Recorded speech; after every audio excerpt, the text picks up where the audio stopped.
monde était d'accord, cette émission n'existerait pas. Bonsoir à tous et bienvenue sur le plateau de Ça se débat, saison 1, épisode 7. 7 comme le nombre de jours qu'il a fallu à Dieu pour créer le monde pour les croyants. Au sommaire, ce soir, Israël ouvre le point de passage de Zikim pour accélérer l'acheminement de l'aide humanitaire à Gaza. De son côté, le Hamas détient toujours 4 corps d'otages. Nous interrogerons l'avocat David Fall sur la lettre de Donald Trump au président israélien Yitzhak Herzog pour que ces derniers gracient Benjamin Netanyahou. Nous parcourrons ensuite le tour du reste de l'info du jour. 4 infos compilées par l'excellente Rebecca Lamy, chef d'édition de cette émission. Le second débat sera consacré à la visite de Mahmoud Abbas à Paris. Enfin, l'actualité du jour sera mixée par l'humoriste de cette émission, l'unique Julien Assad. Vous êtes bien installés sur votre canapé ? Allez, c'est parti.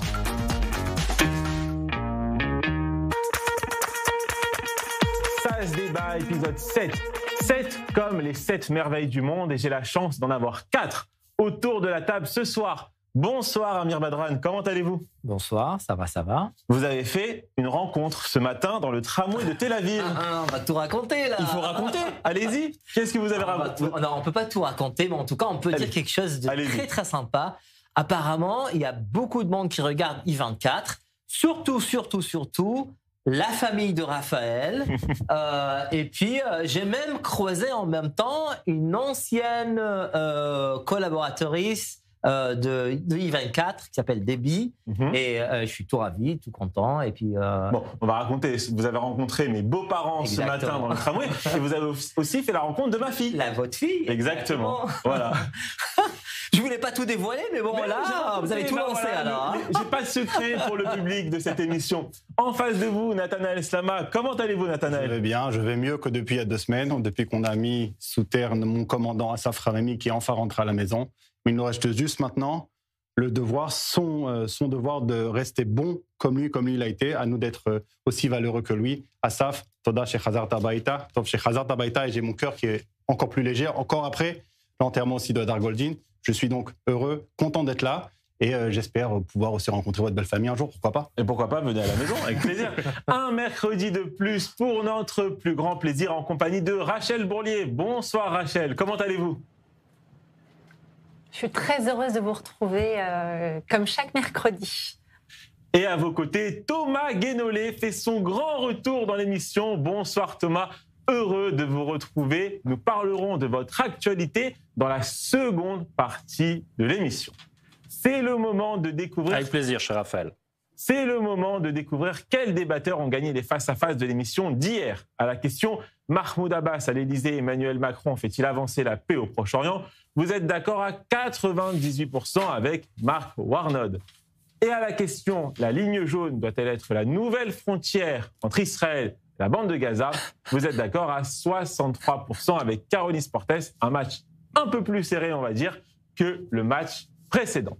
Et avant de lancer le premier débat, arrêtons-nous quelques instants sur les faits. Bonsoir Jonathan Serrero, vous êtes dans le sud d'Israël, au point de passage de Zikim. Alors racontez-nous les coulisses de la réouverture de ce point de passage. Eh bien, décision de l'échelon politique prise hier soir après des discussions, de longues discussions entre le Premier ministre Netanyahou, Jared Kushner, le gendre du président Trump, et l'envoyé spécial américain au Proche-Orient, Steve Witkoff, les États-Unis, qui ont demandé à Israël d'accélérer l'envoi d'aide humanitaire en direction de la population gazaoui. Quelques 200 camions remplis de vivres, de nourriture et de médicaments qui ont été transférés vers cette population gazaoui, vers la bande de Gaza, prise en charge par les services de l'ONU et les organisations humanitaires qui se trouvent sur place dans la bande de Gaza. Des camions humanitaires qui ont été passés au peigne fin par les forces de Tsahal. L'objectif d'Israël, c'est d'éviter de voir cette aide humanitaire tomber entre les mains du Hamas. Le Hamas qui multiplie les violations du cessez-le-feu tout au long de la journée. Il y a eu bon nombre d'intimidations, d'agressions contre les soldats de Tsahal qui sont postés le long de la ligne jaune et le long de ce territoire qui appartient appartient, qui est sous contrôle israélien, sous contrôle de Tsahal. 3 terroristes ont été éliminés qui sortaient d'un tunnel en provenance de Rafah, le tunnel qui fait débat en ce moment entre Israël et les États-Unis, des négociations qui se poursuivent. Et l'idée ce soir, c'est de renvoyer tous ces terroristes qui se trouvent sous ce tunnel, sous contrôle de Tsahal, de les renvoyer vers la Turquie, puisque la Turquie a pris part à ces discussions. La Turquie prendrait en charge ces 150 terroristes, puis les enverrait vers d'autres pays musulmans. Voilà ce qu'on pouvait dire ce soir sur ce qui se passe encore dans la bande de Gaza ce soir, Raphaël. Merci beaucoup, Jonathan Serrero, depuis le sud d'Israël. C'est un plaisir de vous retrouver à l'antenne d'i24 News.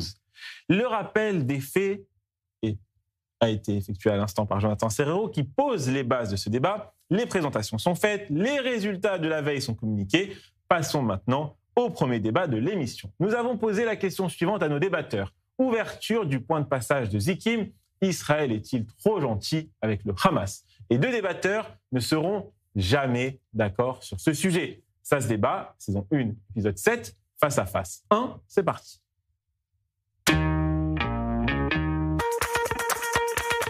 Nathanaël Sama, vous allez commencer. Vous avez 1 minute pour convaincre nos téléspectateurs. Selon vous, Israël n'aurait pas dû ouvrir le point de passage de Zikim. Et Amir Badran, vous aurez 1 minute juste après Nathanaël Sama pour défendre la thèse contraire. Tout le monde est prêt? Oui. 1 minute pour convaincre les téléspectateurs. Nathanaël Sama, c'est à vous, la caméra 3. Alors déjà, quand on parle d'aide humanitaire, ce n'est pas l'aide humanitaire à la population de Gaza, c'est l'aide humanitaire au Hamas, puisque c'est le Hamas aujourd'hui qui contrôle la bande de Gaza. Quand on me parle d'aide humanitaire, la première image que j'ai en tête, c'est le 28 mai 2024, où je suis en opération à Rafah. Il y a une explosion dans une infirmerie du Hamas. On doit aller vite pour apporter soin aux blessés. On doit les évacuer. Au moment où on est en route pour aller le plus rapidement possible vers le point où il y a eu l'explosion, on est entre 2 blindés, on a un camion d'aide humanitaire. Et je me pose cette question, mais qu'est-ce que ce foutu camion humanitaire fait sur un terrain de combat? Pourquoi nous continuons à nourrir notre ennemi? Ce même ennemi qui a tué ce jour-là 3 soldats israéliens, Amir Galilov, Ori Bar-Or, Ido Appel. Quand nous donnons de l'aide humanitaire dans la bande de Gaza, de l'aide alimentaire, nous renforçons le Hamas. Le 23 décembre 2024, vers la fin des otages, on avait la possibilité de casser le Hamas. Le Hamas était sur le point et le Hamas était à bout. Mais pourquoi? La seule raison pour laquelle ils étaient à bout, c'est parce que justement, on a réussi à bloquer l'aide humanitaire. Si on n'arrête pas l'aide humanitaire, on continuera à essayer de couper la tête et le nourrir quand même. Bon, vous avez vu qu'on a eu un petit problème technique sur ce face-à-face. Amir Badran, vous avez 1 minute à partir de maintenant. C'est à vous de répondre. Allez-y. Alors, l'ouverture du point de passage de Zikim n'a rien de gentil, loin de là. L'accord signé de cessez-le-feu, en fait, postule l'aide humanitaire immédiate. Israël contrôle les passages, pratique une punition collective envers le peuple gazaoui et en fait il a affamé tout ce peuple. Elle fait rentrer moins de 10% de l'alimentation qui a besoin quotidiennement pour les Gazaouis. Même quand Israël permet l'entrée de l'aide humanitaire, en fait, les colons attaquent ces camions. Avec toutes ces nourritures, ils détruisent les biens alimentaires, la farine est bousculée par terre, les serviettes hygiéniques sont détruites, les couches d'enfants sont bousillées et en fait, on est dans une situation terrible.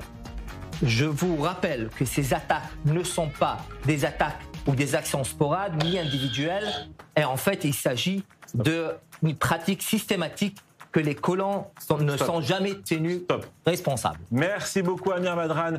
La question vous est posée à l'instant sur le compte Instagram en français d'i24 News. Si vous dites oui, vous soutenez Nathanaël Sama. Si vous dites non, vous soutenez Amir Badran. Rachel Bourrier, vous avez la parole. Plutôt Nathanaël Sama ou Amir Badran? À votre avis? Allez-y. Non, alors moi je vais être... vous allez me dire que je vais faire de la langue de bois. Je vais être un petit peu les deux.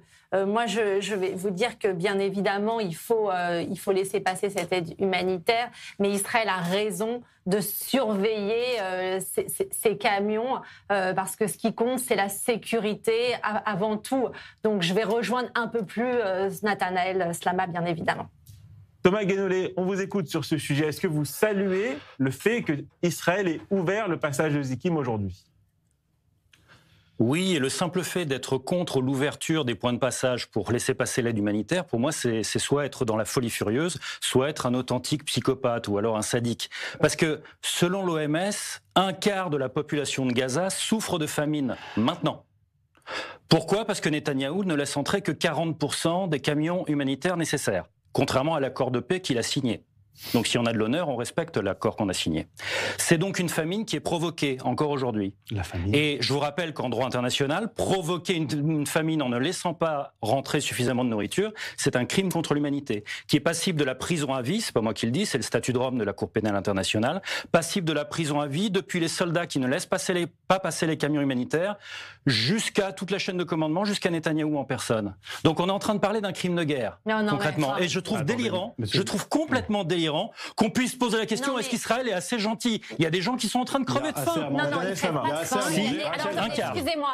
Non, pardon. C'est faux. Un quart. OMS. Je vais juste répondre. Il y a assez à manger. Je peux reprendre la parole ? Allez, une seconde. Je vous laisse. Alors, Rachel et après Nathanaël. Voilà, je vais juste reprendre la parole parce que non seulement il y a de la nourriture, mais la nourriture est laissée sur place et elle n'est pas même distribuée. On l'a vu pourrir absolument. Les caméras sont venues filmer exactement. Parce que elle n'était pas distribuée et ça c'est un scandale. Alors, donc Rachel, arrêtez de dire s'il vous plaît, c'est pas moi qui dis ça, c'est l'OMS. Non, justement arrêtez de. Allez, Rachel, je vous l'Organisation mondiale de la santé. Israël laisse mourir de faim les C'est pas moi qui le dis, c'est l'Organisation mondiale de la santé. Excusez-moi. On vous a pas laissé rentrer à Gaza. Moi j'y ai été, donc je sais de quoi je parle. Sur le bord de la route. On lui a pas laissé rentrer à Gaza. Pas vraiment. En l'occurrence, vous êtes légèrement biaisé, mais c'est pas grave. Rentrer si on se passe à Gaza. Est-ce qu'il est venu avec 50 bateaux pour amener un demi-camion? Alors qu'en fait, il y a 700 et 900 camions par jour qui sont passés depuis. Au fait, est-ce que vous aussi, vous avez commis des crimes de guerre, monsieur, quand vous étiez à Gaza? J'ai agi en tant que soldat. Parce que si vous avez shooté le moindre civil, votre place est en prison, monsieur. Alors venez me faire un procès. Et l'occupation de la Palestine, l'occupation du territoire de Gaza, monsieur, vous avez participé à un crime de guerre. Vous personnellement, monsieur. J'ai participé. Et donc vous venez nous faire la leçon? Mais bien sûr que si. L'occupation de Gaza est un crime de guerre. Passez pas par New York, parce que là, avec le nouveau maire, vous avez risqué des. On revient sur le fond. De toute façon, c'est un exercice de gauche. Quand on n'a pas de propos, on attaque les personnes. Dans la bande de Gaza, il y a assez à manger. Il y a assez à manger pour 2 ans. Si le Hamas demande encore à manger, c'est parce qu'il se moque de nous. Parce que nous regardons le Hamas avec des yeux d'occidentaux, et lui, il a des yeux orientaux. Il voit que nous lui donnons. Et plus tu lui donnes, et plus il va encore. Il se moque de nous. Il y a assez à manger. Qu'est-ce qui s'est passé vers le mois de mai, qu'on a commencé à parler des milices anti-Hamas, Abu Shabab et le reste. Il commençait à manifester contre le Hamas. La population gazaoui qui commençait à manifester contre le Hamas en disant « Vous vendez les produits trop chers ». Ils reçoivent gratuitement 1 kilo de sel. Ils le vendent après 50 shekels le kilo. Donc, cette aide alimentaire n'est pas une aide humanitaire. Une aide humanitaire doit être distribuée par des organisations humanitaires. Israël laisse la Turquie, laisse le Qatar, laisse l'Égypte faire des endroits humanitaires, des camps humanitaires pour distribuer à la... Non, c'est pas vrai. Ce n'est pas vrai. Non, ce n'est pas vrai. Avancer. Je veux vous dire, dans la zone jaune, c'est une blague. Votre blague, c'est de croire que les Gazaouis sont affamés par Israël. 2,2 millions de Gazaouis pour des terroristes. Parce que c'est ça ce que vous faites. Pour vous, il n'y a pas de civils à Gaza. Pour vous, ils sont tous du Hamas et ils sont bien à tuer. Et le problème, c'est que quand vous pensez que 4 points de partage alimentaire, 4 points à Gaza pourraient distribuer à 2,2 millions de Gazaouis de la nourriture, soit vous êtes malhonnête, soit vous... Je ne vais pas dire autre chose, c'est encore plus grave. En tout cas, ces 4 points qui étaient là pour donner de l'alimentation pour les Gazaouis, en fait, étaient un piège de mort pour ces gens-là parce qu'ils se sont fait fusiller par l'armée israélienne. Rachel Bourlier, Un sondage sur lequel je voudrais vous faire réagir. Seule une minorité d'Israéliens croit que l'objectif de mettre fin au contrôle du Hamas à Gaza sera pleinement atteint.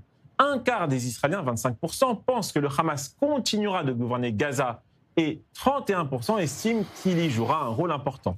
20% estiment que le Hamas aura un rôle limité dans la gouvernance. Seuls 16% des Israéliens pensent que le Hamas n'aura aucun rôle. Et vous, qu'auriez-vous répondu, Rachel ? Moi, je pense... Alors, moi, avec les sondages, vous m'avez fait le coup la semaine dernière. Vous pouvez me redonner les chiffres ? Alors, il y a seulement... pour être simple, il y a seulement 16% des Israéliens qui pensent que le Hamas n'aura aucun rôle dans la bande de Gaza après la guerre. Seulement 16%. Eh ben voilà, exactement. Ils sont assez pessimistes parce que malheureusement, quand on voit ce qui se passe, ils sont assez inquiets par rapport au fait que est-ce que le Hamas va rendre les armes et est-ce que les Palestiniens vont renoncer au Hamas. Donc non, est-ce qu'ils vont renoncer au Hamas et pas seulement arrêter de mourir. Donc là, on a peut-être un espoir avec un autre clan qui veut prendre le contrôle et jouer un rôle, en tout cas jouer un rôle dans l'avenir de la bande de Gaza et espérer des jours meilleurs pour les Palestiniens, mais les Israéliens n'y croient pas et on a Thomas patience.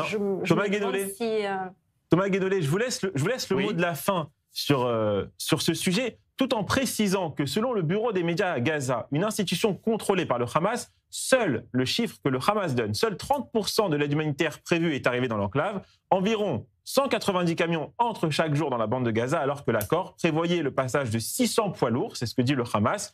Les Gazaouis ont reçu des boissons et du chocolat, toujours d'après le Hamas, alors qu'ils ont besoin de viande, de farine et de légumes. Ça, c'est un article de nos confrères de RFI qui dit que c'est le Hamas qui affirme ça. Et ces chiffres seront repris sûrement partout en omettant de dire que c'est le Hamas qui les donne. Celui qui croit ça, il n'a pas TikTok. Ah non, moi, mes chiffres ne sont pas ceux du Hamas, monsieur. Allez-y. Pardonnez-moi, monsieur, je ne vous ai pas interrompu. Ce ne sont pas les chiffres du Hamas, ce sont les chiffres de l'Organisation mondiale de la santé. Donc voilà, moi, là-dessus, je suis parfaitement clair. Par ailleurs, concernant qui doit gouverner Gaza, parce que c'était ça votre question, moi, ma position là-dessus, elle est complètement claire. Je souhaite que des élections libres et indépendantes soient organisées le plus vite possible. Et pour ça, une première étape intéressante, ce serait qu'Israël se retire des territoires qu'il occupe illégalement, c'est-à-dire Gaza, Jérusalem-Est et la Cisjordanie, et qu'il laisse la place à des casques bleus. Et le Golan aussi. Et le Golan. Oui, le Golan aussi. Excusez-moi, vous avez raison. Pardonnez-moi, le Golan aussi. C'est vrai. Et les Charles, vous voulez tout Israël. Vous faites bien de le rappeler. On a compris. Bien sûr, vous voulez tout Israël. Vous voulez pas l'existence de l'État palestinien. C'est la non, vous voulez pas reconnaître le droit international. Il faut qu'on avance. L'État palestinien a été reconnu par la France, monsieur. Il faut qu'on avance. Passons dès maintenant à l'interview du tac au tac.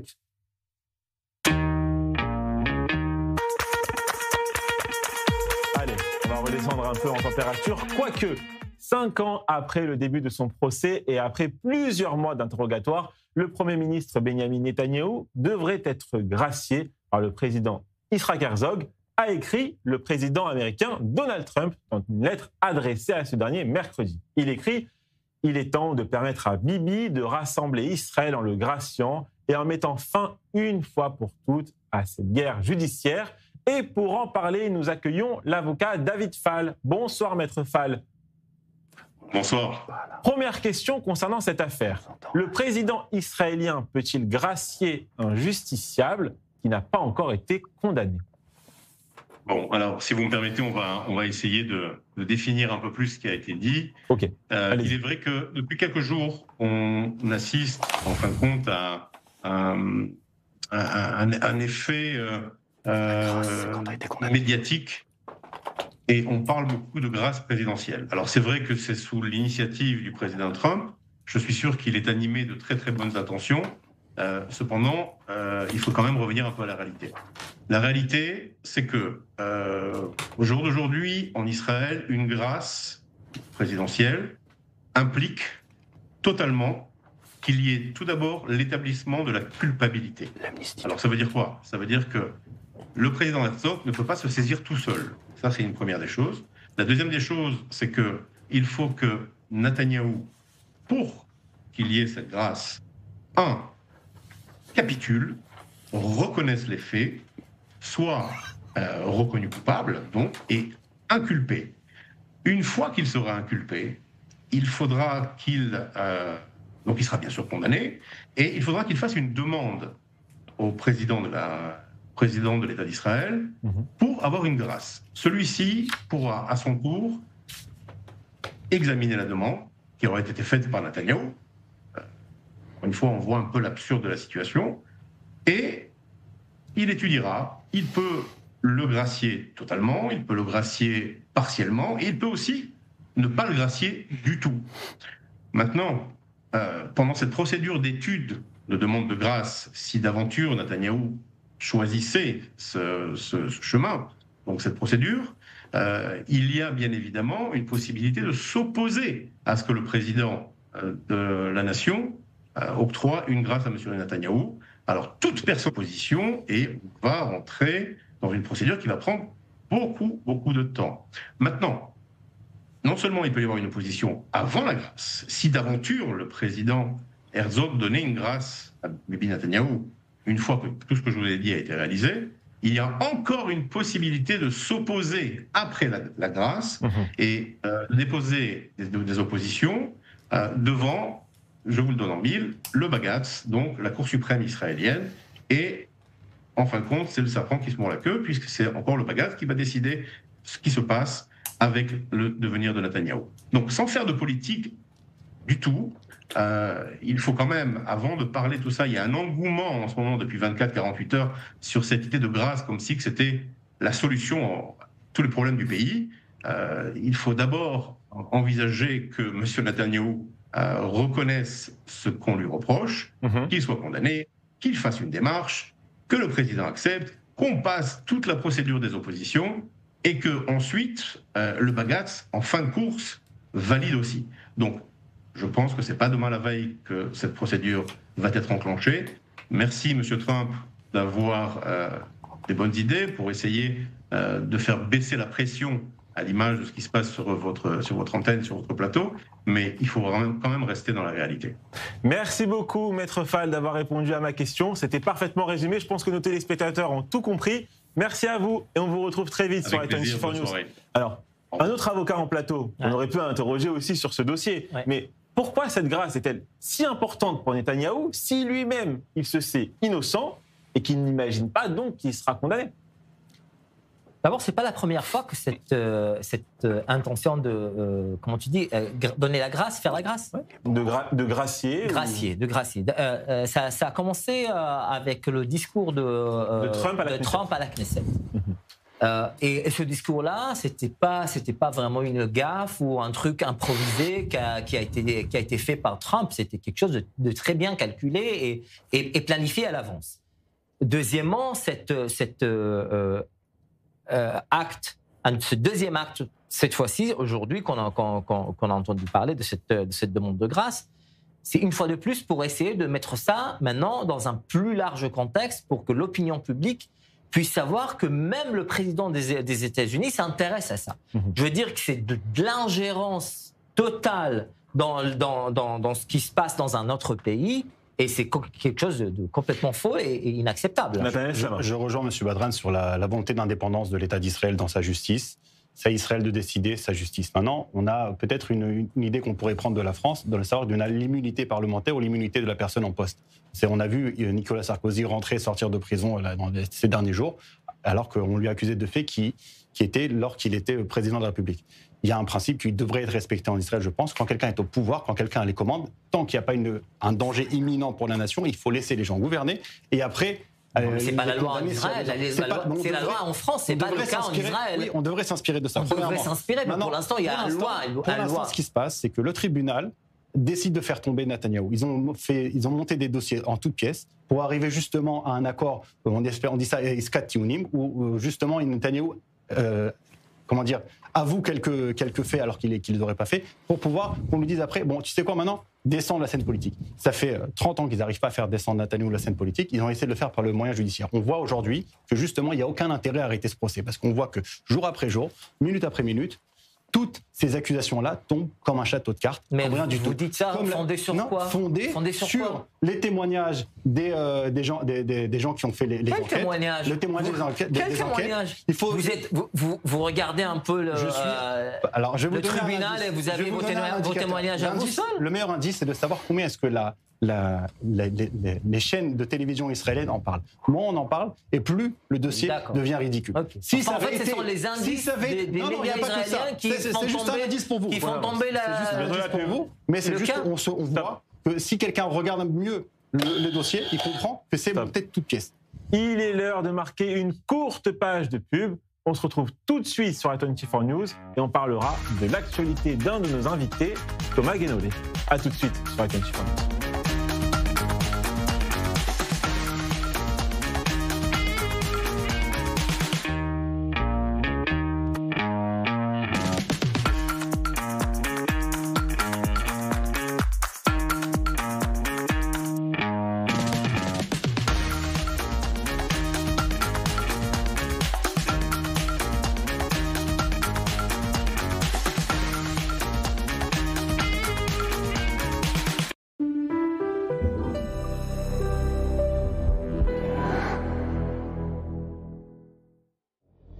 Israël est en guerre. En choisissant de souscrire à des Israel Bonds, vous investissez directement dans l'État d'Israël. Les Israel Bonds sont des obligations émises par l'État d'Israël. Soutenez, maintenant.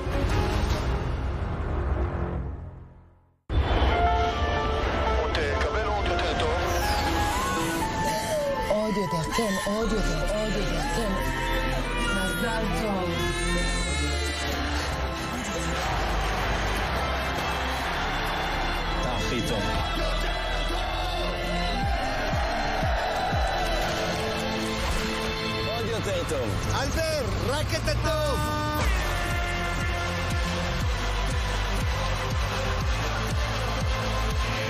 ועוד הנפקה מוצלחת לחברת ההייטק הישראלית.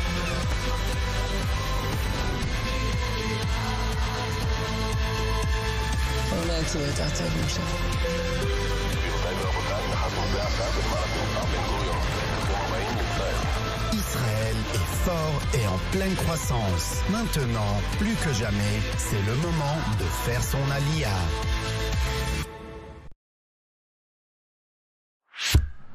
Vous vivez en Israël ou préparez votre alia? Félicitations. Vous avez un téléphone? Parfait. Téléchargez gratuitement l'appli Olim et découvrez tout ce que nous avons à vous offrir. Prise de rendez-vous médicaux et administratifs, paiement de vos factures, vérification de dettes, traduction instantanée, recommandations de professionnels, suivi de demandes et bien d'autres choses encore. Et si vous n'y arrivez pas tout seul, notre équipe parle votre langue et vous aide dans toutes vos démarches en Israël, à partir de 99 shekels par mois en illimité et pour toute la famille. Alors n'hésitez plus. Téléchargez l'appli ou contactez-nous. Ils visent des civils, des enfants, des familles. Au sol, une autre bataille se joue, celle de la vie. Les secouristes du Magen David Adom sont là chaque seconde auprès du peuple d'Israël. Mais ils ont besoin de vous. Un don, c'est une ambulance qui arrive à temps. Donnez maintenant. mda-france.org. mda-france.org. Israël est en guerre. En choisissant de souscrire à des Israel Bonds, vous investissez directement dans l'État d'Israël. Les Israel Bonds sont des obligations émises par l'État d'Israël. Soutenez, maintenant.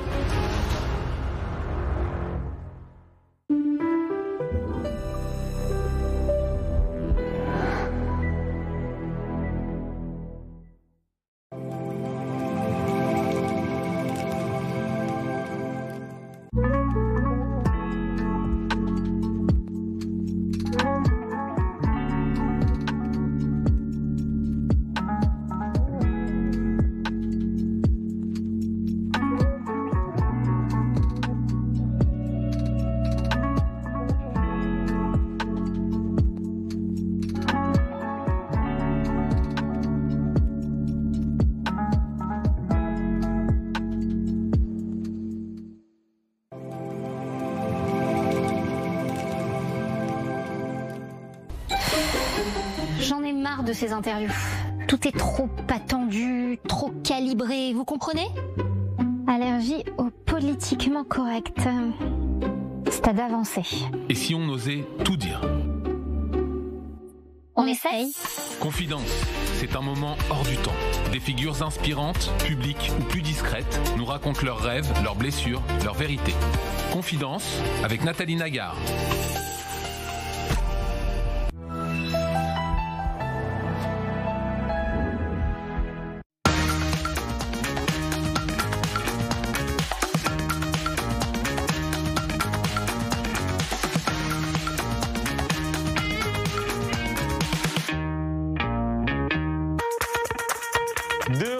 Sur le plateau d'i24 News, toujours en compagnie de Rachel Bourlier, Thomas Guénolé, Amir Badran et Nathanaël Slama.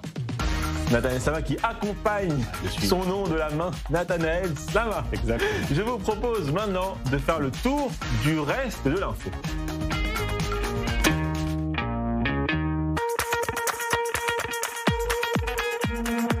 Comme annoncé avant la publicité, je commence avec vous, Thomas Guénolé. Vous montez sur scène le 18 novembre pour un spectacle retraçant votre traversée de la Méditerranée dans la flottille pour Gaza. Et votre annonce a fait beaucoup de bruit. Alors, une question, votre spectacle rencontre-t-il son public ? Alors, pour l'instant, les ventes se passent plutôt bien, pour ne rien vous cacher. On est très optimiste. J'en discutais pas plus tard que cet après-midi, parce qu'on a encore fait une répétition. Là, on fait beaucoup de répétitions d'ici mardi. Et j'en discutais avec le copropriétaire du caveau de la République, qui s'appelle le République maintenant, et qui me disait, oui, il n'y a aucun problème. A priori, tu vas remplir ta salle. Ouais.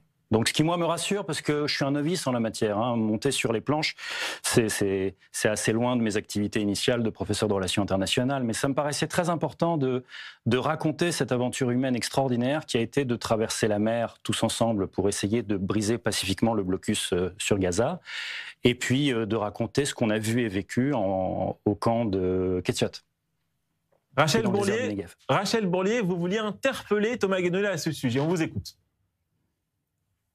Ah bah oui, parce que moi ça me fait sourire, parce que pour moi en ce qui me concerne, ce n'est pas une mission humanitaire ni un geste de paix, c'est juste un gros coup de com', parce que Thomas et ses amis n'ont ni livré de la nourriture ni des médicaments, ils ont livré des photos, et des photos d'eux, ils ont chanté, ils ont dansé. Alors c'est vraiment facile de partir à Gaza. C'est beaucoup plus compliqué de partir au Soudan, au Congo, parce qu'on risque moins sa vie à Gaza. Là, c'est plus compliqué quand on part au Congo, au Yémen, au Soudan, on prend un aller simple.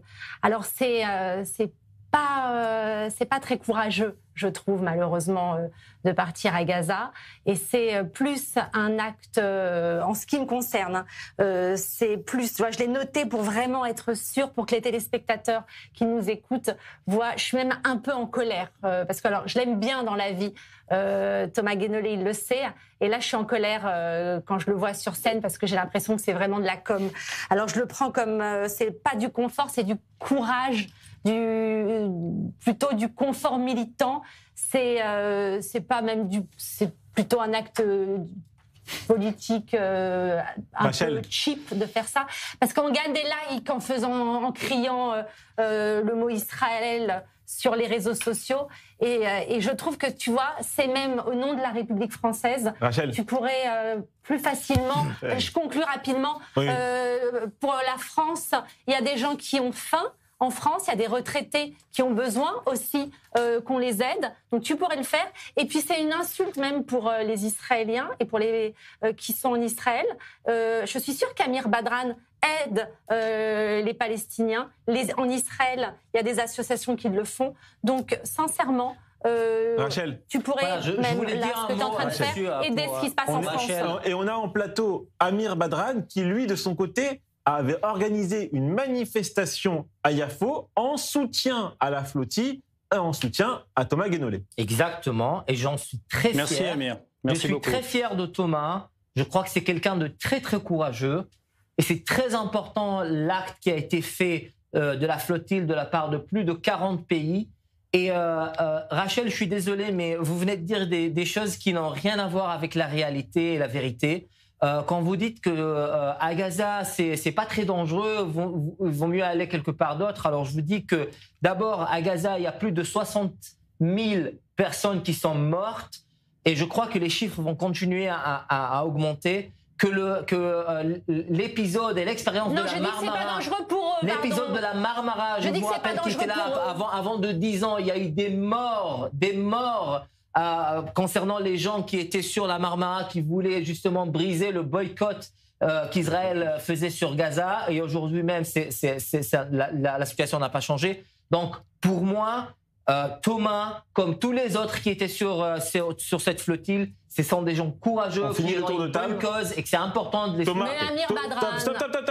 Amir, vous savez très bien que c'est pas dangereux pour eux d'y aller. Rachel, c'est moi. Alors, Thomas Guénolé, on finit le tour de table. Je donne la parole à Nathanaël Slama et après, je vous laisse répondre et on avance. Quand j'ai vu Thomas Guénolé avec son kéfi autour du coup, je me suis dit, voilà, il y a Dieudonné de Wish qui nous fait maintenant une flottille financée par le Hamas au nom de l'aide humanitaire.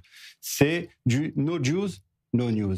C'est faire une action de communication qui ne sert à rien. Vous arrivez faire avec une flottille de 50 bateaux financés par le Hamas pour apporter 3 maternas et 5 barres de shit. C'est un mensonge, monsieur. 4 kilos de farine pour finalement faire une compétition avec 700 ou 800 camions que Israël donne aux Palestiniens de la bande de Gaza. Ouais, 10% de ce qu'ils ont besoin. Mais il n'y a pas 10%. Il y a assez à manger pour 2 ans. Le Hamas dit 30%. Il y a assez à manger pour 2 ans. Il y a la nourriture jetée par terre. Franchement, M. Badran, je l'ai vu de mes propres yeux. Vous ne pouvez pas dire que je suis en train de mentir. Je le vois de mes propres yeux. Je dis que vous regardez les choses. On s'éloigne du sujet. Thomas Guénolé, je vous laisse répondre. Parce que voilà, il y a eu plusieurs réactions autour du plateau. Amir Badran vous apportait son soutien. Ce n'est pas le cas de Rachel et Nathanaël, on l'a compris. Thomas Guénolé, on vous laisse conclure et après, il faut qu'on avance. Allez-y. Ok, alors brièvement du coup. Rachel, oui. Tu as dit que ce que j'ai fait avec mes camarades, c'est un coup de com', c'est un confort, c'est du cheap. Donc je te pose la question. Quand j'ai eu la mitraillette d'un soldat israélien qui était braqué sur mon crâne, c'était un coup de com' peut-être ? Regarde-moi quand je te parle. Est-ce que c'était un coup de com' quand j'ai eu une mitraillette israélienne braquée sur le crâne en ne sachant pas s'il allait tirer ? Elle était chargée ?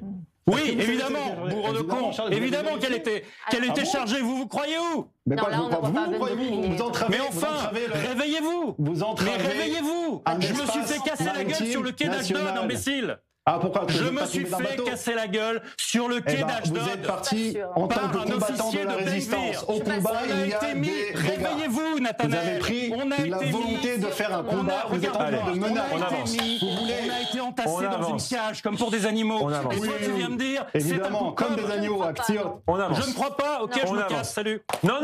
Thomas Guénolé. Je me casse. Thomas Guénolé, restez avec nous. Ce qui m'est arrivé. Non, Thomas Guénolé, restez avec nous. Rachel, demandez à Thomas Guénolé de rester avec nous. C'est une insulte aux grévistes de la faim, accessoirement. Mais non, Thomas Guénolé, restez avec nous, Thomas. Thomas Guénolé. On a eu des otages pendant 500 jours qui ont été affamés. Thomas Guénolé. Les otages pendant 500 jours ont été affamés. C'est n'importe quoi. Pourtant, vous n'êtes pas venu, vous avez fait aucune flottille pour libérer les otages. Il vous entend plus. Maintenant, il vous entend plus. Rachel Bourlier, on va avancer. Je vais interroger Nathanaël Slama. Essayons de faire en sorte de faire revenir Thomas Guénolé. Il n'est pas seul en plateau. Il y a Amir Badran qui l'a soutenu ici en plateau. Tu peux aller lui dire que de revenir. Allez, revenez. On va avancer avec vous, Nathanaël Slama. Nathanaël Slama. Oui. 24 heures après le raid d'une centaine d'hommes masqués contre une usine palestinienne et l'attaque de soldats, le général de division Eyal Zamir a déclaré que ces agissements constituaient un franchissement d'une ligne rouge, ajoutant, et la citation va s'afficher, « Tsahal ne tolérera pas qu'une minorité de criminels ternisse l'image d'une population respectueuse des lois ». Le Premier ministre et le ministre de la Défense n'ont pas encore réagi à cette affaire. Est-ce que ces personnes-là ternissent l'image des habitants de Judée-Samarie, comme vous ?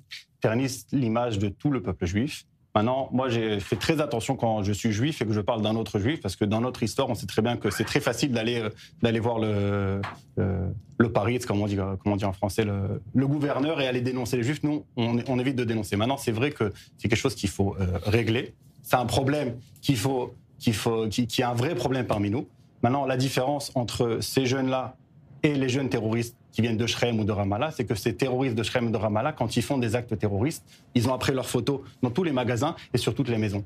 Alors que nous sommes là pour, on va dire, entre quelque sorte, répugner en essayant d'apporter une solution à ce problème. Ce n'est pas... on essaie de faire un parallèle entre la violence des Arabes contre les Juifs en Judée-Samarie par rapport à la violence des Juifs contre les Arabes en Judée-Samarie. Là, la différence, c'est que, c'est du terrorisme armé avec une volonté de faire des actions aveugles contre des Juifs, justement parce que c'est des Juifs, et d'autres, c'est des jeunes qui certes font des choses qu'il ne faut pas faire, mais qui sont répugnés, qui ne sont pas glorifiés par la société israélienne. Et c'est très bien que Amir Badran réagit. Amir Badran, à vous. Dites-le, ce sont des terroristes juifs, ce sont des colons extrémistes qui tiennent à peu près votre idéologie à vous, l'idéologie de Ben Gvir et de Smotrich, des ministres dans ce gouvernement. Et c'est pour ça d'ailleurs qu'ils ne sont jamais tenus responsables de ces actes. C'est pour ça que d'ailleurs beaucoup d'officiers de l'armée israélienne soutiennent, que ce soit de manière explicite ou implicite, ces actes. C'est pour ça que ces gens-là, avant-hier, à Beth Lid, à côté de Hébron, ils ont mis le feu. Ah non, Beth Lid, c'est à côté de Hébron. Beth Lid, à côté de Hébron. Ils ont mis le feu. Ils ont mis le feu à des camions de Palestiniens. Ils ont mis le feu à des maisons de Palestiniens, alors que les Palestiniens étaient dedans les maisons. Donc ils ont risqué leur vie, ils voulaient les tuer. Ils ont mis le feu à une usine, qui s'appelle El Junedi. C'est une usine de lait, de fromage. Qu'est-ce que vous suggérez à faire à ces gens-là ? Ces gens-là, ce sont des terroristes. Qu'est-ce qu'il faut leur faire ? Ce qu'il faut le faire, c'est qu'il faut d'abord les condamner. Et ensuite, vous allez commencer par vous, par le Premier ministre, par le ministre Israël Katz, qui est le ministre de la Sécurité, qui d'ailleurs, lui, sous son égide à lui, il a aboli le fait qu'il y a des mandats d'arrêt envers des Juifs, alors que les mandats d'arrêt administratifs sont condamnés contre des Palestiniens. Ça s'appelle double poids, double mesure. C'est ça ce que ça s'appelle. Ça s'appelle du racisme. Vous voulez condamner des terroristes, commencez par condamner les actes du Hamas du 7 octobre. Vous ne l'avez pas encore fait. Rachel Bourlier, une réaction, est-ce que vous entendez ? C'est comme ça que vous réagissez en face les faits. Alors, Rachel Bourlier. C'est tout ce que vous avez à dire ? Oui. Ce qui est compliqué, c'est qu'en effet, ces jeunes sont en train de stigmatiser toutes les personnes de cette région, et c'est ce qui n'est pas le cas. Donc, mais ils n'attaquent pas que les civils palestiniens, ils attaquent aussi des soldats israéliens. Mais on ne peut pas laisser ces extrémistes semer la terreur auprès des civils palestiniens et attaquer les soldats israéliens. Et ils sont aussi en train de stigmatiser toute une population. Et on ne montre que ces images dans le monde. Il faut impérativement trouver une solution et les arrêter. Je suis d'accord avec Amir Badran quand il dit qu'on ne peut pas laisser faire. C'est un scandale. Ce sont des extrémistes. Il faut trouver une solution pour les arrêter. Amir Badran, on va redescendre la pression. On salue Thomas Guénolé. On regrette évidemment qu'il ait quitté le plateau. Je pense que le plateau ce soir a été équilibré. Oui, c'est un débat. Il y avait Amir Badran qui était en plateau, qui a apporté son soutien. On se souvient que dans cette émission, on avait diffusé les images de la manifestation que vous avez organisée à Yafo pour soutenir Thomas Guénolé. Ici, on donne la parole à tout le monde. Je voudrais qu'il revienne, Thomas. Et je pense que Thomas Guénolé est évidemment le bienvenu sur ce plateau. On défend des opinions différentes. Mais oui, il est passionné et on en parlait juste avant. Mais il s'est heurté une vérité. On en parlait juste avant, on disait qu'on aimait discuter comme ça. Exactement. Amir Badran, votre information, avec un peu de sourire. Allez, on va sourire. Allez. Le groupe Strauss Ice Cream a annoncé une hausse moyenne de 4,8% du prix des glaces, avec des augmentations pouvant aller jusqu'à 9% pour certaines marques phares. La nouvelle grille tarifaire entrera en vigueur le 1er décembre. Ont précisé les détaillants informés ce mercredi.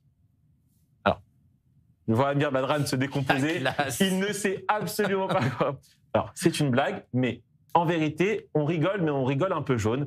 Parce que dans cette émission, c'est vrai qu'on ne parle pas souvent du prix de la vie, du coût de la vie en Israël. Moi, j'adore les glaces et je trouve ça scandaleux que, encore une fois, les prix augmentent dans ce pays et tout augmente. Voilà. Donc ça, c'est une catastrophe. Je pense qu'il faudrait qu'on en parle plus souvent et que parfois, les Israéliens sortent dans la rue pour manifester pour d'autres choses et manifestent pour la glace. Pour le coût de la vie. Pour le coût de la vie en général. Pour une glace moins chère. Voilà. Je vais vous aider, Amir. Non, vous avez pas une idée. Ça va qu'on me débrouille. 50% du marché de... Plus. Il est détenu par quatre familles, dont une, c'est Strauss. Bon. Maintenant, votre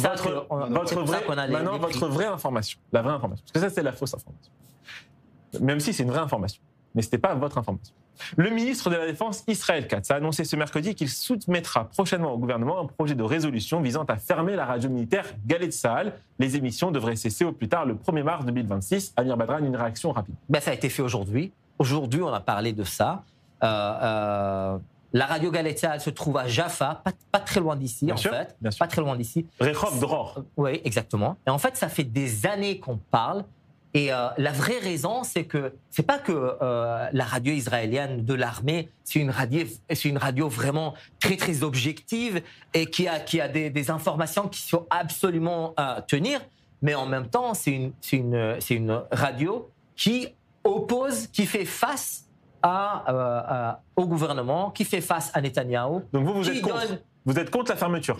Exactement. Je dis qu'il est bien de laisser les médias, en gros, continuer. Parce qu'en fait, aujourd'hui, on vise Galei Tzahal. Demain, on visera un autre média, et c'est ainsi de suite. Rachel Bourlier, votre information. Près d'un an, jour pour jour, après son arrestation à l'aéroport d'Alger et son placement en détention, l'écrivain Boualem Sansal a fait l'objet d'une mesure de grâce du président algérien Abdelmajid Tebboune en réponse à l'offre de médiation de son homologue allemand Steinmeier, a annoncé mercredi 12 novembre la présidence algérienne. L'État allemand se chargera du transfert et des soins de la personne concernée, précise le communiqué d'Alger. Une réaction, Rachel Bourlier.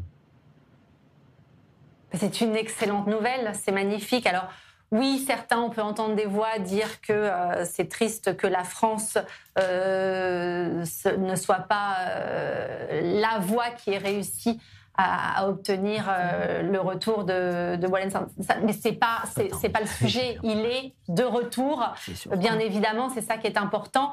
Mais ce que je remarque, c'est que les voix, le parti politique des LFI s'était opposé à la libération de l'intellectuel. Et ça, c'est quand même dramatique. Mais on va pas parler de ça, on va pas polémiquer. On va se dire que enfin, il est de retour. Et ce qui serait important, c'est que quand même la France rétablisse des relations positives avec Alger, comme l'Italie, comme l'Allemagne. Ça serait bien que la France retrouve des relations. Mais la France et l'Algérie n'ont pas les mêmes antécédents que l'Algérie et l'Italie, et l'Algérie et l'Allemagne, évidemment. Que faut-il retenir? Exactement, mais l'intellectuel revient. Voilà, c'est le plus important. Que faut-il retenir? Il reste un otage français. De la rencontre entre Emmanuel Macron et Mahmoud Abbas, deux hommes au sommet de leur gloire hier à Paris. Les deux dirigeants ont annoncé la création imminente d'un comité pour la consolidation de l'État Palestine. Emmanuel Macron a précisé, je cite, « Ce comité sera chargé de travailler sur tous les aspects juridiques, constitutionnels, institutionnels et organisationnels. Il contribuera au travail d'élaboration d'une nouvelle constitution. » Cette petite escapade parisienne a inspiré l'équipe de SAS Débat et nous avons posé cette question un peu provoque au débatteur du soir. Mahmoud Abbas, un terroriste en costume à l'Élysée. Rachel Bourlier, vous défendez le oui. Initialement, c'était Thomas Guénolé qui devait défendre le non, mais il n'est pas là. Donc, Amir Badran va s'en charger. Amir Badran. Merci beaucoup, Amir Badran, qui nous sauve toujours au pied levé. Ça se débat, saison 1, épisode 7, face à face, numéro 2. C'est parti.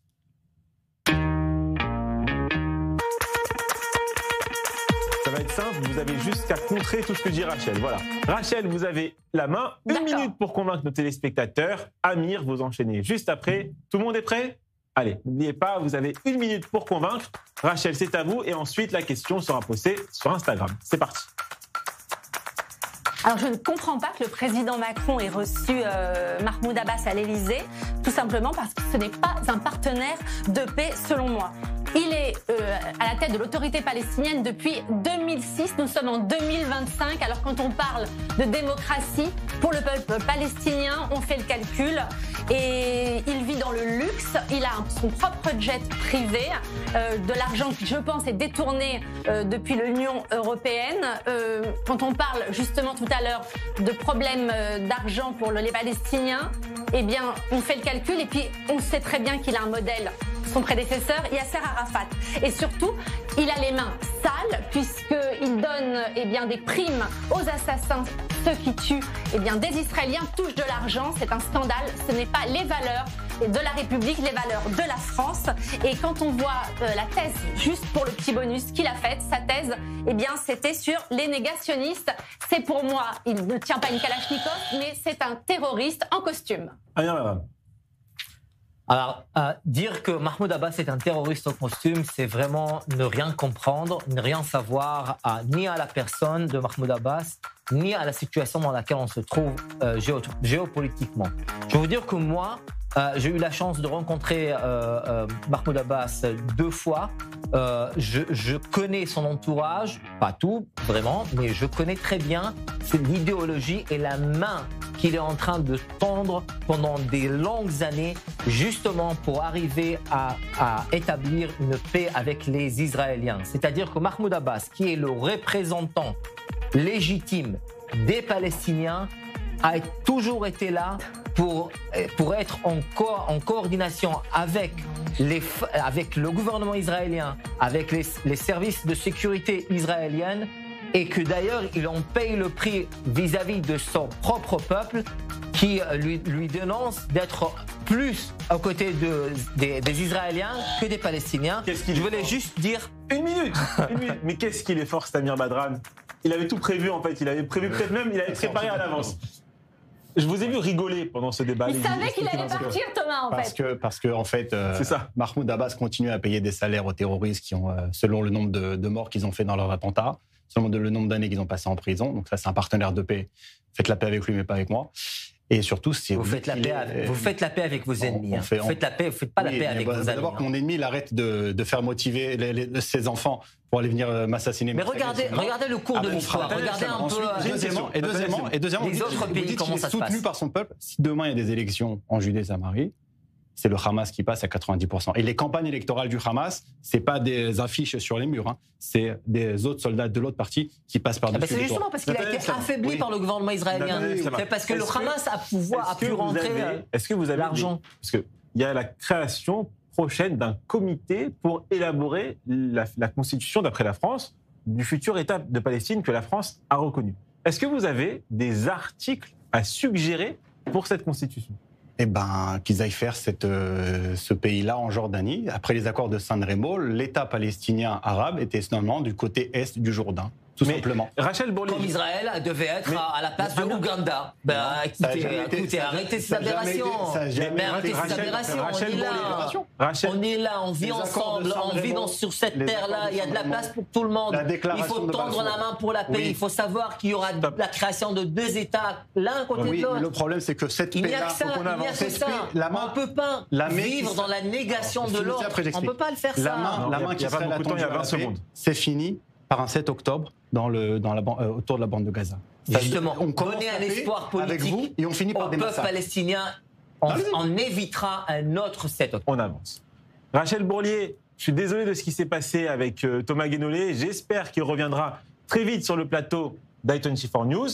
Mais vous connaissez la tradition de la fin de cette émission. Cette émission se termine toujours maintenant par la carte blanche du très talentueux Julien Assal. Et je crois d'ailleurs qu'il avait un message pour Thomas Guénolé.